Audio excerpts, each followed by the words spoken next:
2. 1. 2.5. 2. 1.5. 1. Half of 1. 0. Go. Whoa.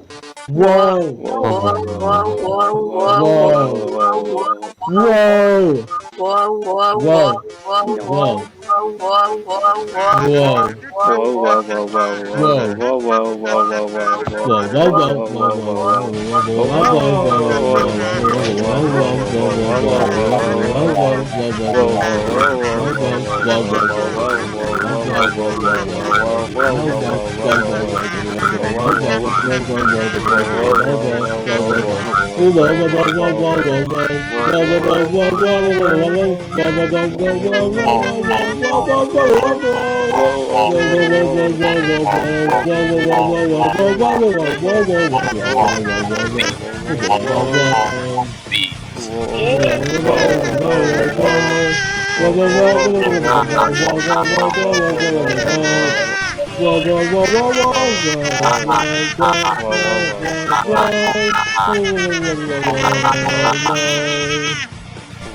Yay! Yeah.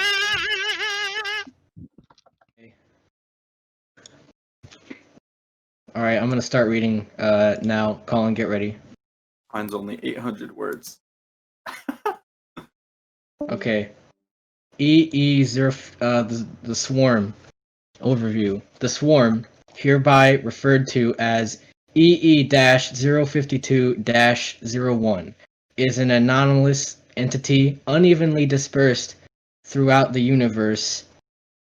50380205540 plus 2456193359557. The entity is known to be composed of a large number of units, along with a core located at the direct center of the universe, deep within intergalactic space. The units fly around until they hit an energy quota, in which they return to the core and transfer all of the extra power into the core, starting the cycle all over again. This new power is used to make more units, although that feature has been since disabled by the Shroominati. EE-052-01 is sentient. All units share a single sentience with the core, therefore enabling EE-052-01 control over any and all of its units in any way bound within the universe's physical capabilities. There have been some reports of units creating wormholes and going through them. See EE, okay, but there is not much evidence to support it. If that is the case, the core has likely earned its... Wait, I'm thinking I lost page. No. There have been some reports of units created, but there is not much evidence to support it. If that is the case, the core has likely learned itself. The founding civilization has probably not achieved the understanding of quantum tunneling required for teleportation. Many, if not most of the units of EE-052-01 remain undiscovered. Sir. Large scanning operations are planned. What? Wait, what? You can just say that you can. Mr. Agent says you can just say the swarm instead of reading out all the numbers. Oh, okay. Many, if not most of the units of the swarm remain undiscovered. Large scanning operations are planned out, but not currently active. Even though the core has been successfully contained in a pocket universe, along with many of its more prominent units, there still exists an unfathomable number of minor units waiting to be destroyed or captured in the universe. The swarm has mathematically precise components relative to their universe's properties, down to the 550,000th significant figure, suggesting that it was built by an advanced civilization, not birthed or spontaneously existed through quantum fluctuation. To the Shroominati, much of the entity is outdated, but can serve a function. However, it is believed that at the time, the swarm was proud accomplishment of the civilization that made it, far exceeding anything that they ever built. However, divine intervention cannot be ruled out at this moment. The swarm has a semi-spherical core estimated to be about 1 light-year in diameter. There is a fine coating of an ultra-dense subparticle metalloid covering the mechanism and the body of the core. The metal is a bluish-gray in color, much like that of osmium. Dotted throughout the core are gravity wells that trap anything close to it, along with tentacles and lasers. Units are typically much smaller, usually in between 1 meter and 50 gigameters in diameter. Almost all known units are also spherical, except for the swarm, a dodecahedron for reasons not yet known. They are also coated in subparticle metalloids, along with various tools. The tools attached to most of these units and to the core itself are tentacle-like limbs which serve multiple functions as listed below, along with telescoping mechanisms connected to a gravity well, trapping anything close enough in it, the latter of which is used to collect matter for power. These are only the most common tools. Some have spikes and others have incinerators. Lasers are fairly uncommon, but not unheard of, and one unit, Swarm, has been confirmed to use annihilation as a means of removal.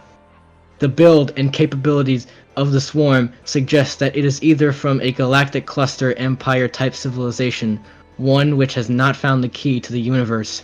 The only other explanation is divine intervention, which at this moment is a possibility. The Swarm, as previously stated, has a central core which acts as the brain for all of its units. The brain and the units both serve two main purposes, destroying all life and expanding itself further until it leaves behind an empty universe, sans themselves. It is not known what caused the presumed creator to attempt to remove the population in the first place, but there are records suggesting that it was out of revenge. Although each unit varies greatly, all have two tasks that are common in between them: the gathering of energy for powering the Swarm and the destruction of all life in the universe. Each unit is optimized for their tasks and their task only. They have been seen traveling through stars and even close to a black hole due to their minimal thinking about pathfinding. This is because they do not need to pathfind. They are immune to all pain and destruction, it seemed. It is believed that over time, the Swarm had received a grand surplus of energy, about the output of 5 galaxies. This has caused the units to spend more energy than they receive, thus verifying that the destruction of bodies is the main task. It is not known what would have happened once the universe would have disappeared, but had it not been for the Shroominati intervention. The most probable theory is that it would have halt all dysfunctions and lose itself to the space of time, but there has been a recent theory that the units would have begun fighting themselves that has been regaining traction. All of the following units have been successfully contained. In addition, all known units have been contained. So wait, do I stop reading or does... I think I just keep reading, wait. Okay. What? The Swarm, informally known as the Eye, is by far the most powerful unit of EE-05201. It sports a massive laser cannon which gives it the Eye nickname, along with tentacles, spikes, gravity wells, and 2 heat absorbers. The laser cannon has numerous functions and modes. Lasers can either be emitted red, capable of the termination of a body, blue, enough energy to displace the planet's orbit, or green, enough energy to destroy a star. There is a solid ray, rapid pulse, and a slow pulse option for each form of laser. The laser cannon also allows for an adjustable radius to the beam. This unit is still fairly newborn. Its deploy date having been estimated being after the Shroominati established colonies in the home universe of the Swarm. This comes from eyewitnesses' accounts and not the dating of the machine, which cannot be determined.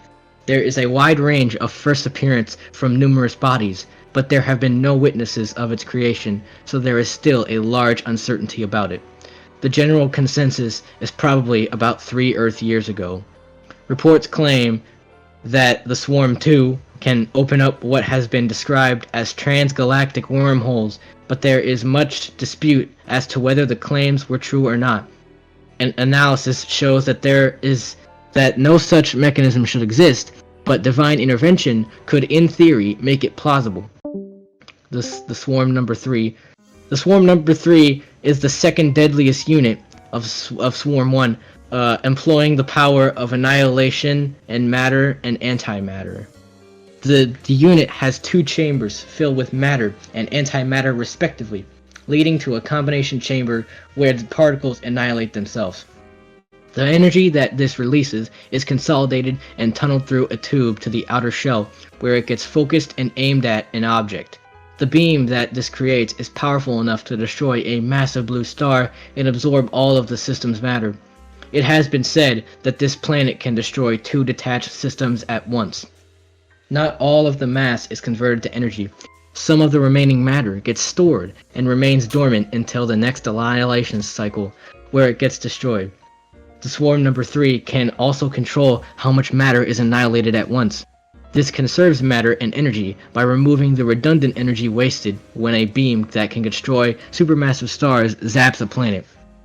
In order to fuel its massive energy requirement for the conversion of matter into antimatter, it utilizes a few tools. Firstly, it chooses to not use annihilation of small planets.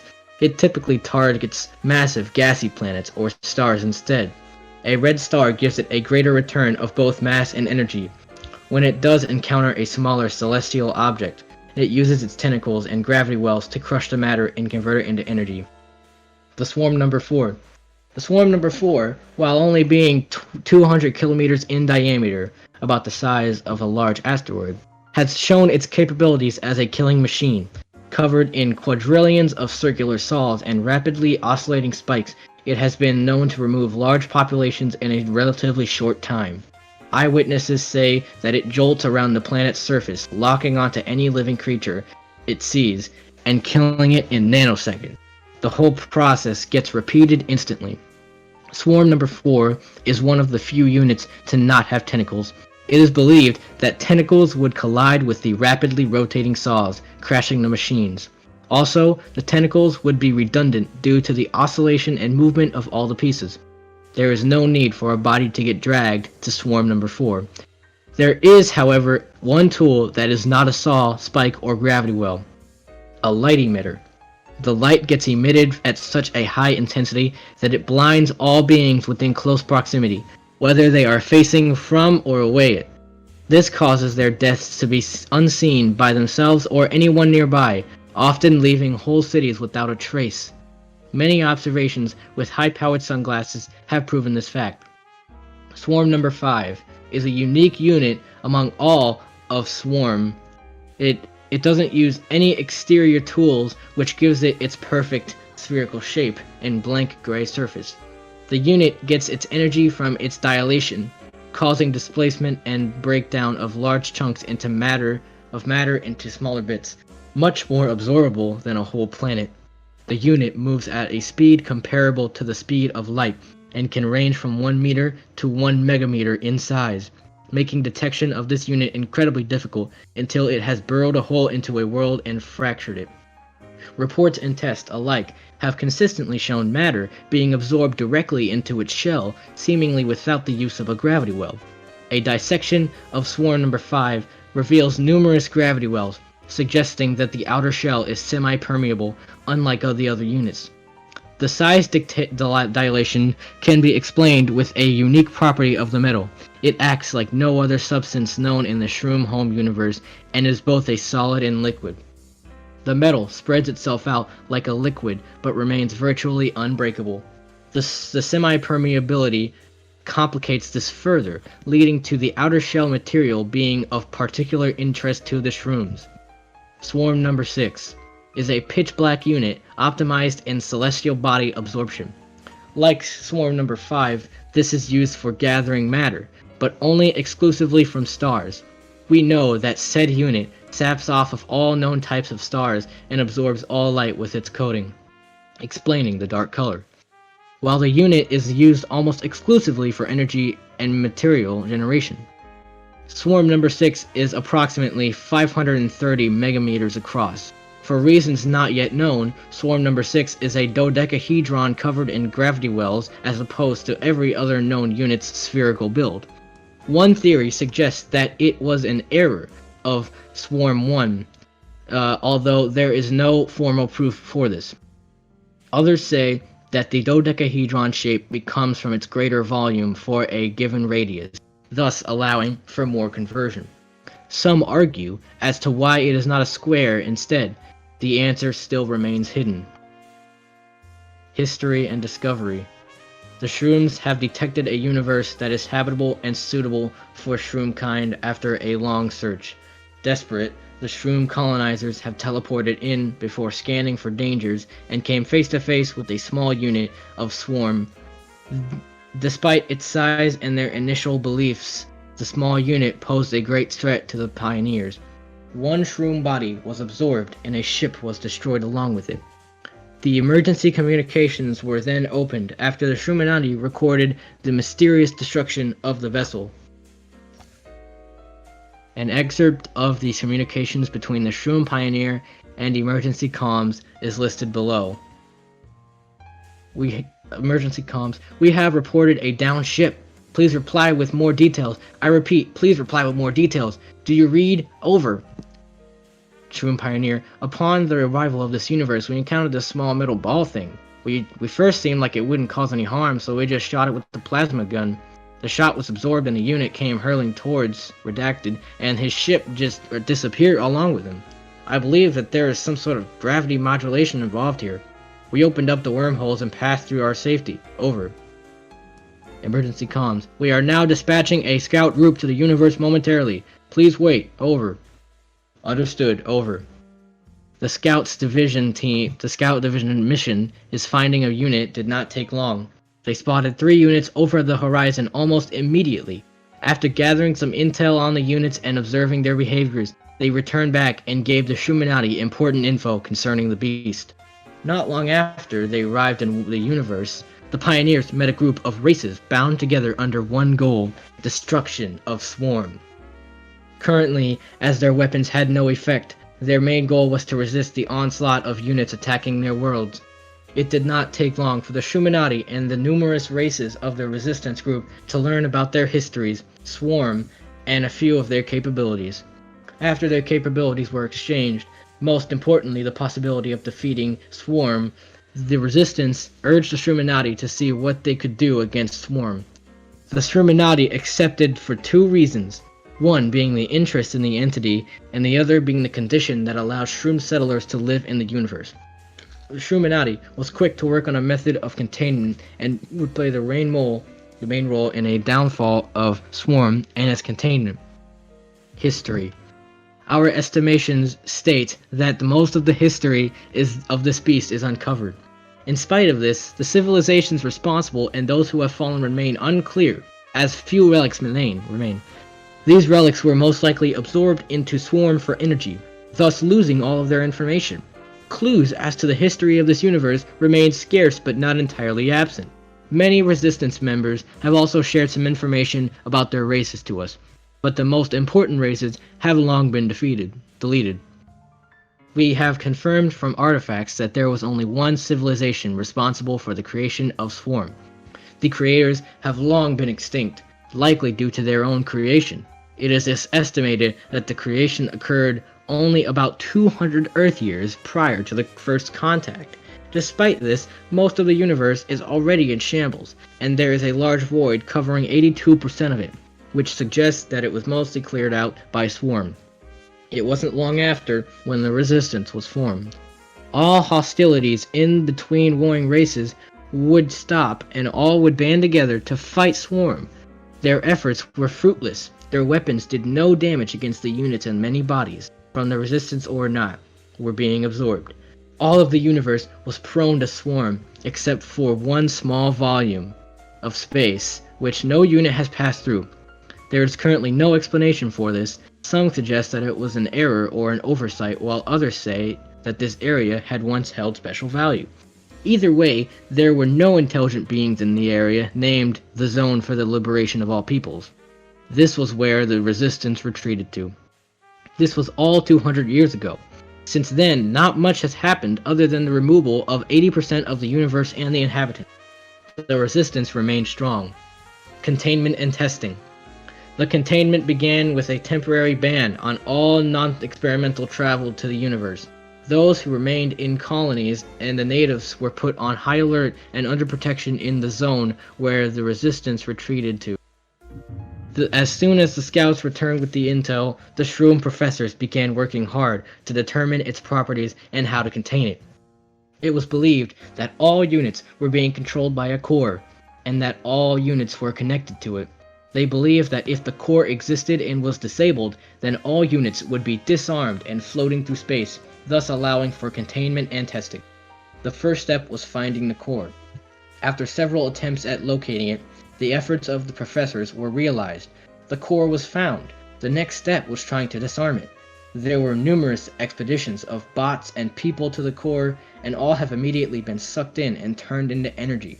After figuring out that no matter could exist within a close radius to the core, and after figuring out that the core was sentient, they had to figure out a plan B, fractal realms. The core did not move on its own.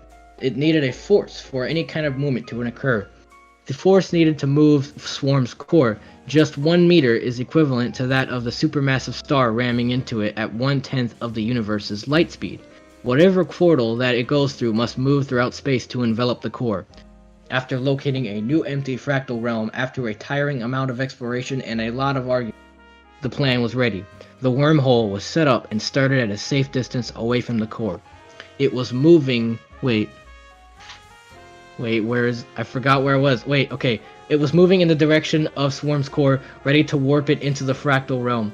The plan worked. The core was successfully contained after years of resistance and loads of work by the Shroominati. The units now began drifting through space, waiting to collide with something. Several units, most notably the major ones, were also transported to the fractal realm for testing.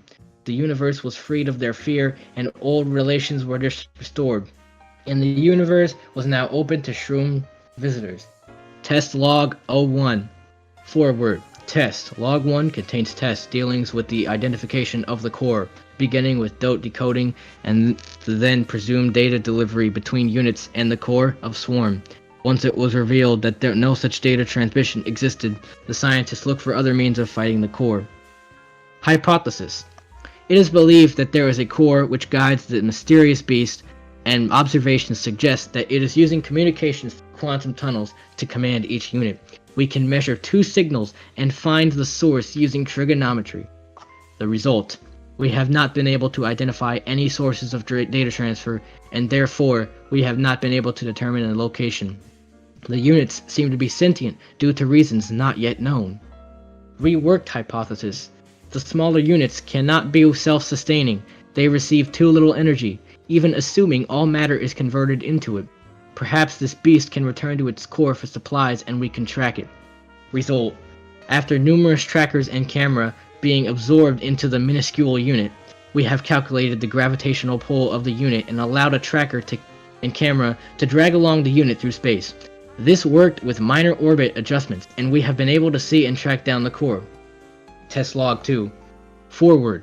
Test log 2 deals with the properties of the machines. Hypothesis. There is great interest surrounding the entity known as Swarm. Perhaps we will be able to harness its energy for our benefit. Stress test. We have chosen 5 units of varying functions and sizes, and gave each the same amount of mass, consisting of prisoners and scrap. As expected, none shown any sign of stress. Harnessing the matter of the newborn universe and feeding it to the core also showed no stress, as all of the matter was converted to energy. Dissection. After countless tests and techniques, we have found that the outer shell of any unit can be pierced by using string rays. The inside of the unit remarkably showed no machinery nor organs, as expected of something of this type. Harness tests. Compared to our most advanced means of converting unwanted matter into energy, Swarm 2 is just slightly less effective in terms of energy produced over time. This has led to Swarm 2 being spared destruction and being used as a backup waste disposal. The core seemingly emits no energy, and all other units emit a respectable amount of power, especially while looking at energy output for the mass input. Conclusion. We have found a purpose for Swarm, and will be keeping it sealed away in a pocket universe until its use is needed, or... Test log 3. Forward. Test log 3 deals with the history of the universe and contains interviews. Hypothesis. We have come in contact with some of the native life in the universe of Swarm. Perhaps we can gain some information from interacting with them. All interviews are translated. Interview 1. In between Resistance Leader, Resistance Member 1, Resistance Member B, and Shroom Professor. Shroom Professor. Good day, sir. I am Redacted of the Shroominati, and I have come here to ask you some questions relating to your history and this so-called swarm that exists in your universe. Resistance Leader. Greetings, my name is Redacted. My team, I will do the best I can to answer your questions, fine gentlemen. The swarm won't have their way with us. True Professor. Do you know when the swarm was created? Our analysis of the units does not show any implication of age or wear. Resistance Leader. We do not know the true date of the swarm's creation. Our records date back 1032 ages, describing the swarm as our time's terror of the stars. We cannot rule out any date further back. True Professor. I see. Who designed this entity? Resistance Leader. We do not know how this creature was made. We do not know if this creature was made or born. True Professor. Our current research denies the possibility of any form of birth. It is an artificial being. Leader. Very well. We care little about where it came from. We care about where it's going. Do you have any evidence of a destruction of a unit? We give them bullets and lasers, and all that occurs from trying it is a broken bullet or a dead laser. We have not found any remains of a unit. How many beings and how much of the universe did the swarm absorb? I do not know. I have been told that 80% of the universe is gone, and an uncountable number of species and lives have perished in the fight for our liberation. What horror! How frequently do you see these units? There is not a single corner of the universe void of them. Well, except for this one for some reason not yet known. This is why we retreated here. It's not even, sir. Some ages I see none. Some ages there's a billion of them. Have you seen the core or the hive of the beast with your own eyes? No. Those that see the core see death. Very well. Interview 2. Short questionnaire made by Shroom Professor and Resistance Researcher. Have you determined the material of the swarm shell? We have not. This substance is unlike anything that we have ever seen. It does not help that we cannot get a sample to determine it, but even with our scans, we have not been able to identify it. What can you tell us about the behavior of the swarm? It shows no emotion other than pure anger. It just destroys and multiplies. It has no heart, no brain, just rage. Are there any clues leading to the creation of the swarm? The only surviving relic concerning the ancient race mentions it as a ridiculed species who wanted revenge at all costs. How much force does it take to half the largest unit of the swarm, the Eye? Stars and planets alike have been plowed through by the Eye. We know of a black hole moving right at the Eye, which was destroyed by the beast. We do not know the exact value of the force, but it is almost unimaginably high. Addendum 1. The identification swarm refers to the entire entity. Any of its logged subdivisions are considered separate, but related, anomalies, and therefore classified with increasing suffixes, and from most dangerous to least dangerous. The core has no official designation, and is often referred to as simply Swarm. Addendum 2. At this moment, there does not exist a complete list of the several trillion known units due to low demand. If it is needed, the fungo computers required for processing and archiving can generate a database within several seconds. Alright. PE-729-02. The Dwarf. The following file consists of excerpts are from a captain, redacted, owner of a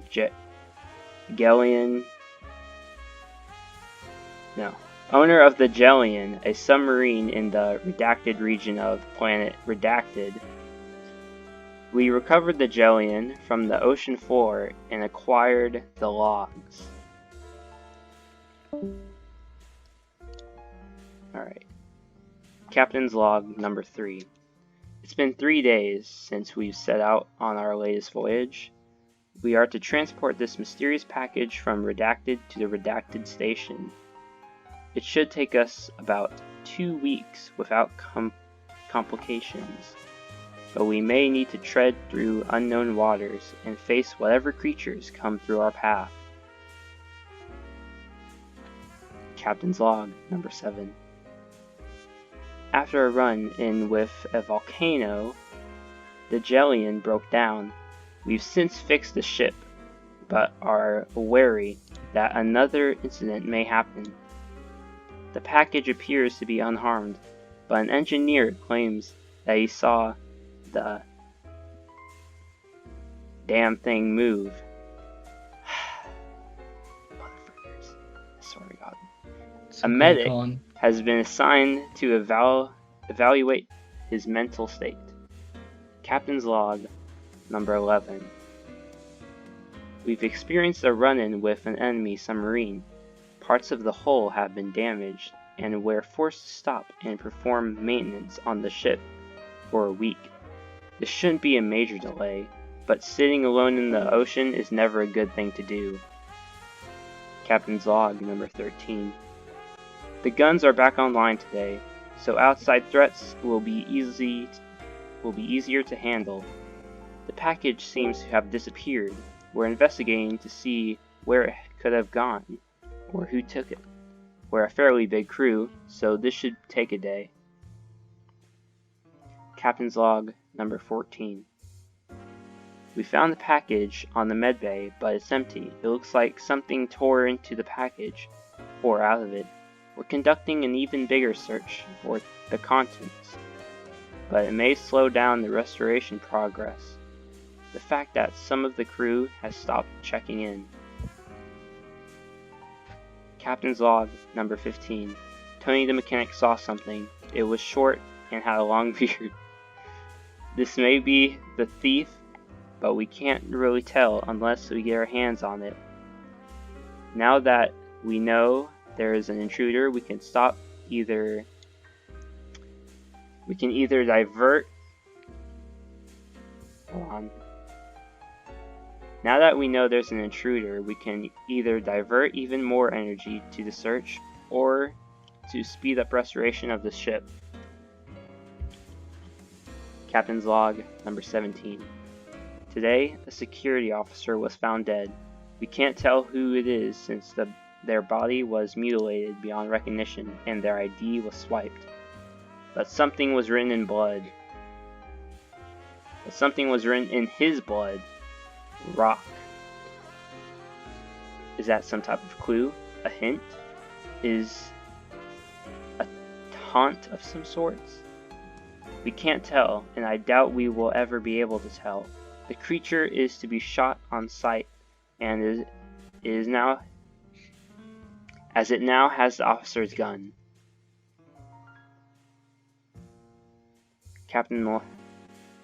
Yeah, I'm stumbling the words. God dang it. Alright. Okay. Captain's log number 18. You guys just really want me to say swear words, alright? Just say it, Colin. Just say it. Alright. Captain's log coward. number 18. The bastard somehow managed to get to the medbay and rigged the room to explode. The only thing left at the scene is chunks of at least 4 people and the word "Anne" written in blood. The entire ship is to be on high alert from now on. Captain's log number 22. We were so occupied with protecting the security room, we didn't worry about the reactor too much. He got in and tampered with the reactor, and within minutes, at least half the ship was blown to bits. The hall to the cockpit was collapsed, trapping me inside. I'm not sure how many people are left.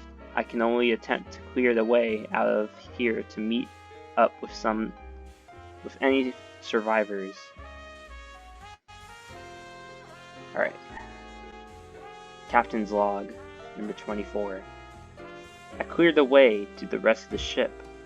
All that remains of my crew are bodies. Some with bullet wounds, some hit with a sharp object, but in the reactor room, I saw what I think is the last message from it. Stone. Captain's log number 25. I saw it. It was dressed in red, with a long beard and a cowboy hat. I shot at it, but I've never been a good shot. I guess I got to the security room before it did and have a shotgun. I'm taking every bit of supplies I can get my hands on, and preparing for the final conflict. It's me or it, and I don't intend to lose to this dwarf, or whatever it is. Captain's log, number 29. I won, but not unscathed. We met in the halls below the air dock, one of the only places not flooded. He got the first shot in and hit me in the leg. I got the shot with my shotgun, but before I could fire again, he hit me in the shoulder, knocking away the shotgun. It must have been his last bullet because he pulled out a pickaxe and rushed me. But I still had a revolver. I fired 2 shots and passed out. And when I woke, I was in the medbay station. I don't know if the dwarf survived or not, but the phrase rock and stone will be engraved in my memory. The end. Wow. That was amazing.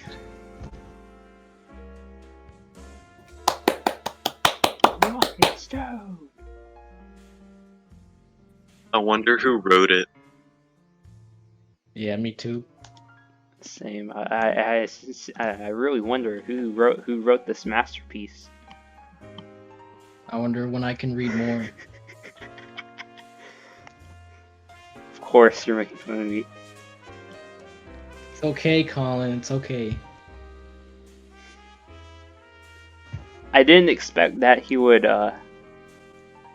reference my engineer on Deep Rock Galactic. Automatically gets my first place vote. Not really, Oh, but maybe. maybe.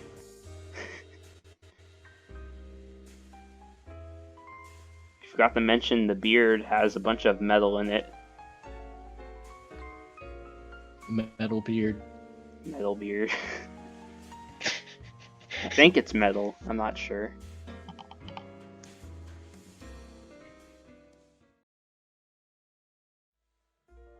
Okay. PE 72101 WaluiGi. Overview. WaluiGi, hereby referred to as PE 72101, is an entity that gains power through popularity. Most of its support comes from those without control of the original character. Appearance. WaluiGi is a tall humanoid creature with pointy ears and a crooked mustache. It generally wears a purple shirt with black overalls, white gloves, and a purple hat.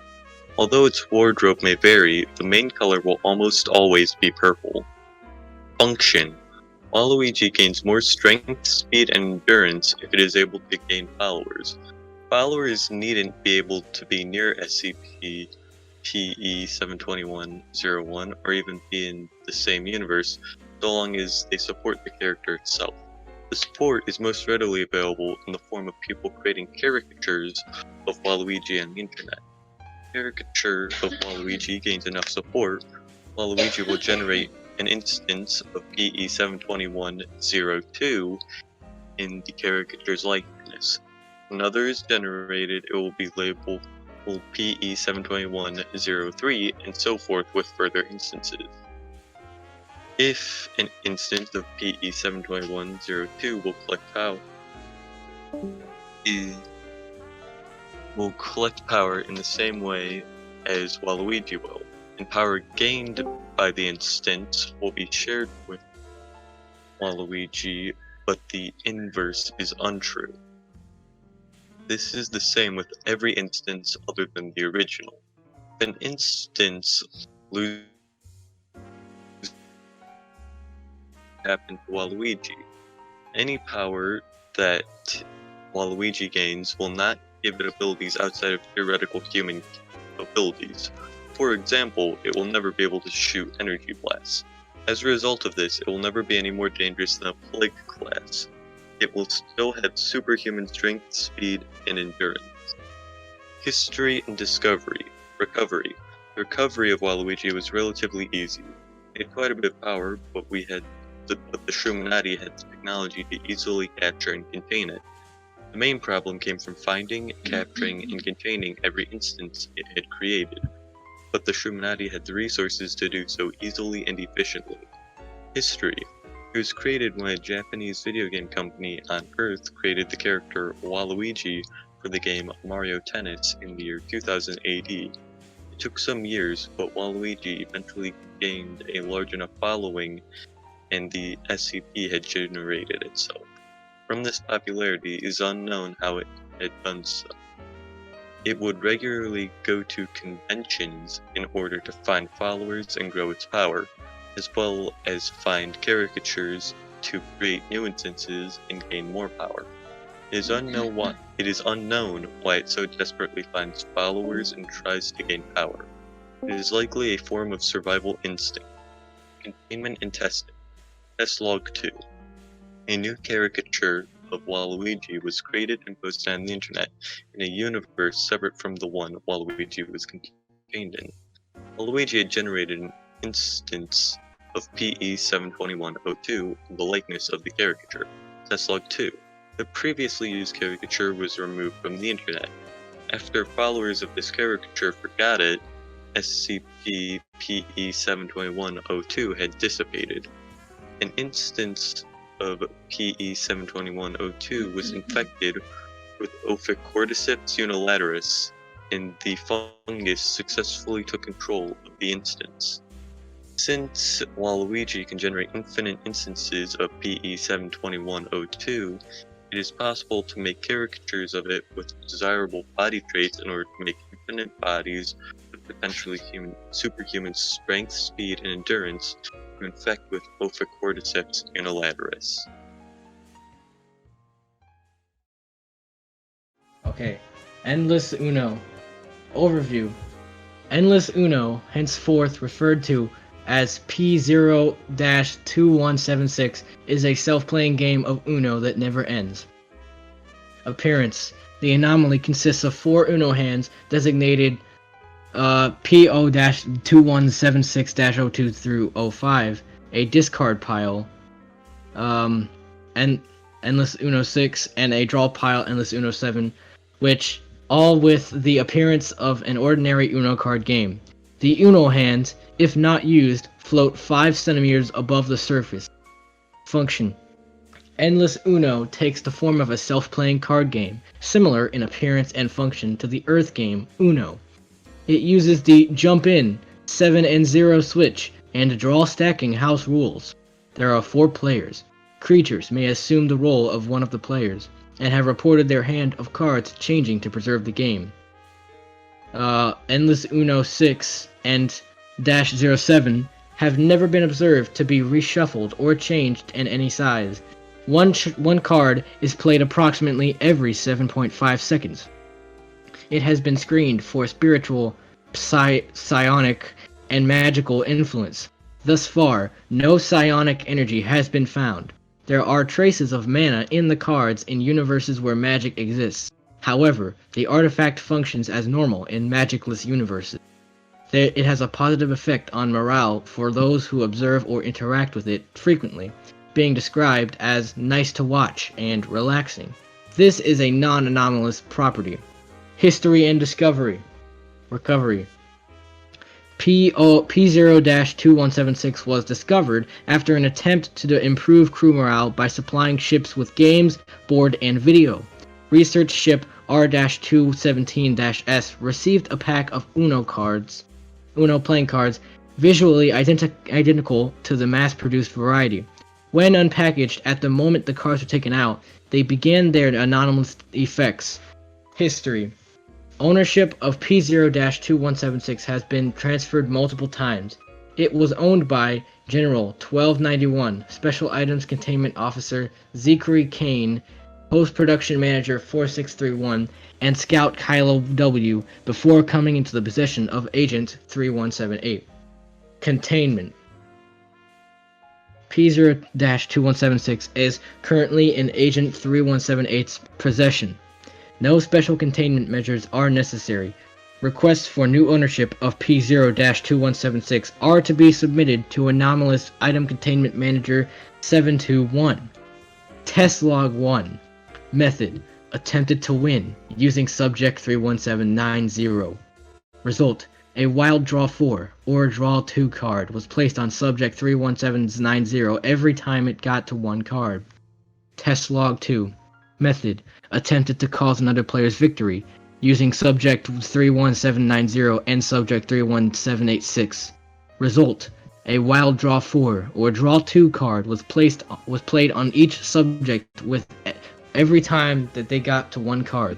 If one did not have a wild draw 4 or draw 2 card to use on the other, one of the cards in their hand would morph into one, while their other valid cards morphed into cards invalid for the situation. Test log 3. Method. Attempted to remove a card from the area. Result. Force required increased exponentially with distance. More testing required. Test log 4. Method. Affixed one end of an alchemite cable to a card and another to a high-speed transport ship. Affixed PO-2176-06 discard pile to an anchored table via another alchemite cable. Result. The anchored table was torn off of its foundation by P012176-06, still tethered to the ship. The cables did not interrupt the game. The end. Okay. PO-684-01, the Inversion Engine. Overview. The Inversion Engine, hereby referred to as PO-684-01, is a machine consisting of a metallic cube and large red button with 2 arrows going in a circle, which, when pressed, will reverse some physical aspect of the being which pressed it. For example, a tall person might become short, or a weak person may become strong. This aspect is chosen at complete random, and in more cases than not results in the death of the pressor. Appearance. PO-684-01 is a metallic cube 50 centimeters across on all sides, its outer casing being made of ordinary steel, painted white on one half, and the other half painted a dark gray, with a 2 centimeter wide unpainted strip running down the middle. It weighs 152 kilograms, mostly due to the steel outer casing being rather thick. On the front side is a large red button made of a plastic that seems to be abnormally resistant to wear, but otherwise unremarkable in its composition. On the back is a panel secured in place by 4 impractically large bolts, which, when removed, will reveal the internal mechanism. This internal mechanism appears to be a series of spinning arrows, all crudely repurposed from several various Russian and Polish language board games, each stacked on levels on top of each other, which spin every time the button is pressed. The spinning of these arrows appears to be the determining factor in what the effects of each button presses. The button does not appear to be connected to anything inside. Function. Whenever the Inversion Engine's button is pressed, the arrows inside spin one after the other over a course of several seconds. The top arrow may land anywhere on a circle, the area of which is 37% green and 63% red, determining whether the spinner will receive a positive or negative effect respectively. 3 arrows will spin if the effect is positive, and 5 will spin if it is negative. The method by which the button being pressed causes the spinners to spin, and the mechanism by which the results actually affect reality as they do, are currently unknown, as the machine will have no effect while the panel is open, and any attempts to record the process from inside have resulted in the recording equipment being destroyed by high radiation, though no radiation is detected during or after this, except coming from the remains of the equipment. When the outcome is determined, the entity which pressed the button will have some physical aspect of themselves inverted. The nature, scope, and end results of these inversions all vary wildly, though most result in the pusher's death. Below are selected test logs to demonstrate the effect of PO-684-01. Test logs. Test 001. Subject was presented with the button and told to press it. Upon doing so, the subject stood there for several seconds, before screaming in agony, then collapsing and dying from an apparent stroke. The autopsy revealed that the subject's blood had been flowing backwards shortly before it died, as evidenced by unusual damage to the heart's several blood vessels. Test 004. Subject was presented with the button and told to press it.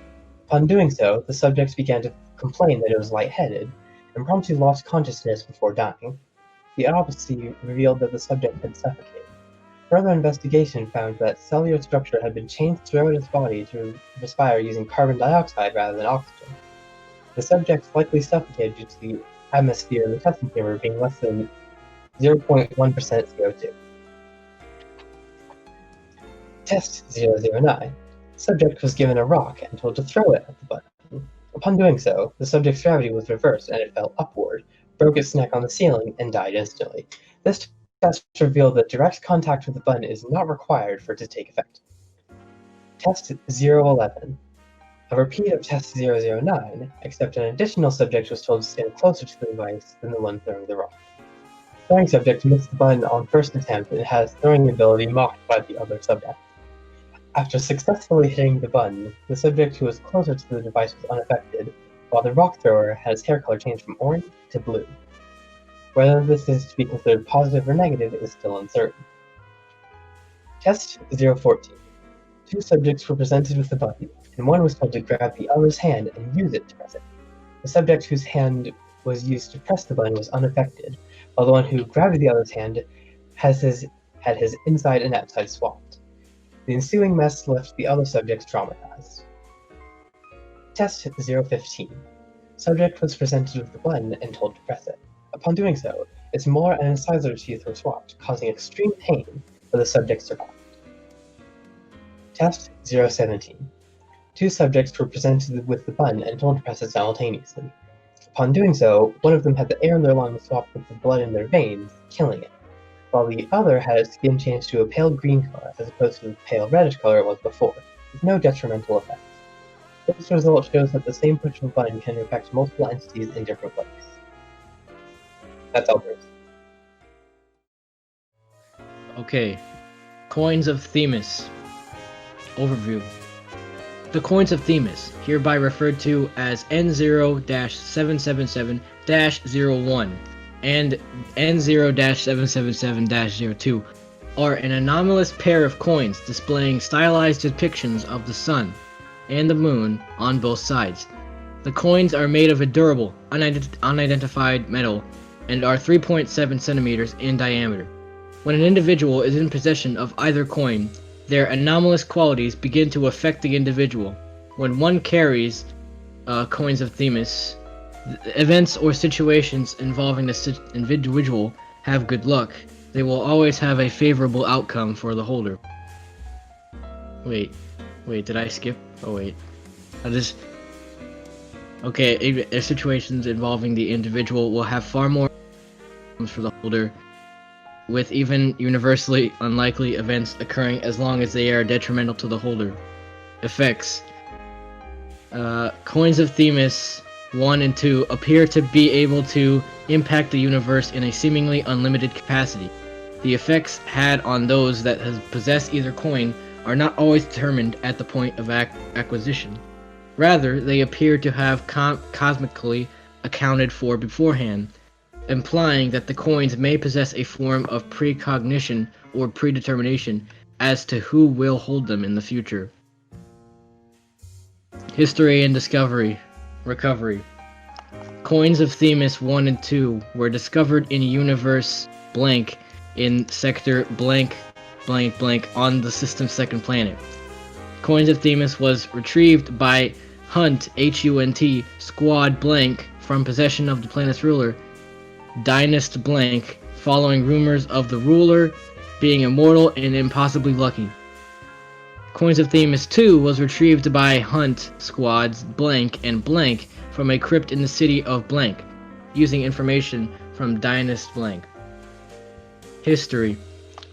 Coins of Themis was, according to Dynast blank, kept in possession of the royal family for the past 3 centuries, having acquired it from a prehistoric temple found beneath the surface of the capital city. Traditionally, the current ruler would wear the coin in an amulet around their neck, ensuring it never left their possession. Incidents that Coins of Themis has prevented include, but are not limited to, assassination, illness, accidental injury, and disasters striking the capital city. Coins of Themis 2 was found alongside Coins of Themis 1 upon their initial discovery. It was kept by the family until the effects it had on its owner became known. The coin was sealed away in a catacomb system in a neighboring city before a series of earthquakes struck, rendering coins of Themis II inaccessible and the existence of an antithesis to their treasure becoming a closely guarded secret among the elites within the family. Containment and testing. Coins of Themis I is currently kept in possession of the Hunt Overseer and distributed to squads when necessary to complete an otherwise impossible or difficult mission. Coins of Themis II is contained in a fortified holding cell adrift in space to minimize risk to any important installations.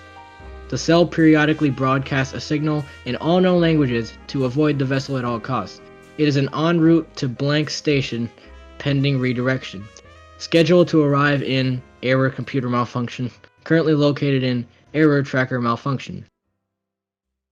Test N0-777.01-A. Conditions. Subject was given coins of Themis I and escorted to an active volcano within hours of erupting. Result: volcano activity reduced to near dormancy levels within 1 hour of arrival. No further changes in activity were recorded after 2 days of habitation on the volcano. Test N0-777-01-B. Conditions. Subject A was given coins of Themis I and held at gunpoint by Subject B. Result: weapon malfunction on attempted firing. When the issue was inspected, the weapon misfired, killing Subject B. Test N0-777-01-C. Conditions. Subject was given coins of Themis I and escorted to a planet about to experience a meteorite impact. Result: vessel observing from orbit experienced an unprompted computer error prior to impact, resulting in blank blank blank blank, fracturing it into non-threatening fragments. Subject remained unharmed. Test N0-777-02-A. Conditions. Subject was given coins of Themis II and was placed in an empty holding cell on the surface of blank near the blank facility. Results: seismic activity opened a fissure beneath the facility, engulfing the cell and nearby parts of the building. Subject was the only fatality. Test N0-777-02-B. Conditions. Subject was given coins of Themis II and escorted to the planet Blank in the Blank system. This planet was chosen due to it being the sole planet in its system and distance from its star. Results: data expunged. Subject did not survive. Blank casualties. Coins of Themis II retrieved from Blank. Notes: how can one person be so unlucky? Researcher Blank. Addendums. Addendum number 1. No further testing is to be conducted using coins of Themis II. Until we can be sure how to control it, we are keeping this thing out of our sight and away from any important people. Researcher Blank. Addendum 2. According to our calculations, it should not pass near any major installations or settlements on the course we sent it to. As long as we are able to keep tabs on it, we can figure out what to do with it by the time it arrives at the next checkpoint station. Researcher Blank. Addendum 3. Received log date ///.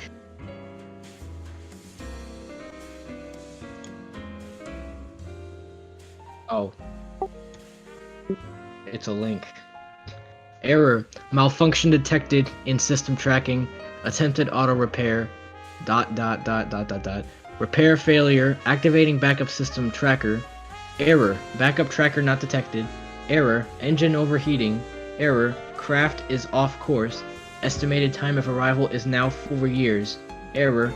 Craft exceeding safe velocity. Estimated time of arrival is now 2 years. Initiating emergency shutdown. Good night. Shroominati version 4.13.6.12. Good morning. Error. Systems tracker engine failure to launch. Continue boot, yes or no? Yes. Estimated time of arrival is now 5 hours. Alright, I believe that's it.